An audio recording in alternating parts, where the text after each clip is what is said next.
Another day, another basketball stories na naman ang pagkukwentuhan natin.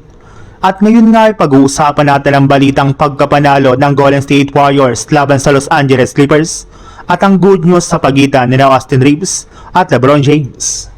Kahit man nga po nadihado ang Golden State Warriors buong game kanina laban sa Clippers, ay na-pull off pa rin naman nga po nila dito ang isang miracle comeback sa fourth quarter matapos silang manalo sa score na 126-121.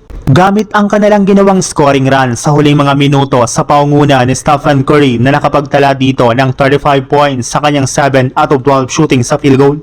Kasama na dyan ang kanyang crucial 3-pointer na siya nagpalamang sa kanila sa huling mga segundo ng fourth quarter. Pero hindi lang naman nga po si Stephen Curry ang tumulong para manalo ang Warriors dahil hindi rin naman nga po nila yan magagawa kung hindi dahil sa nagawang performance ni Al Horford na nakapagtala nga po ng 12 points sa loob lamang ng fourth quarter lalo na ang kanyang sunod-sunod na nagawang 3-pointer since naging unstoppable nga po ito sa crucial minutes ng kanilang laban.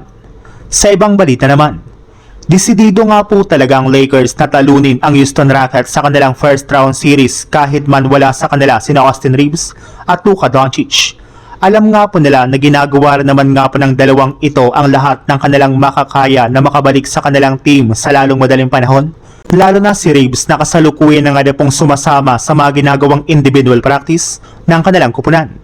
Nakakapag-shooting, nakakatakbo at nakakatalo na nga po ito ng maayos sa loob ng court sadyang hindi pa nga po siya nakakapaglaro na merong contact.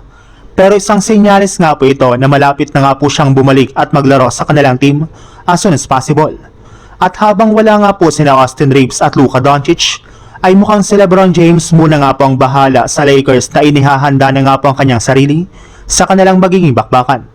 Sa katunayan, sa ginawang practice nga po ng Lakers, ay sinubukan nga po ni LeBron na palakasin pang lalo ang kanyang stamina upang sa ganon ay hindi nga po ito mapagod agad-agad sa kanilang mga laro dahil expected na nga po na siyang bubuhat sa kanilang opensa kontra sa Houston Rockets.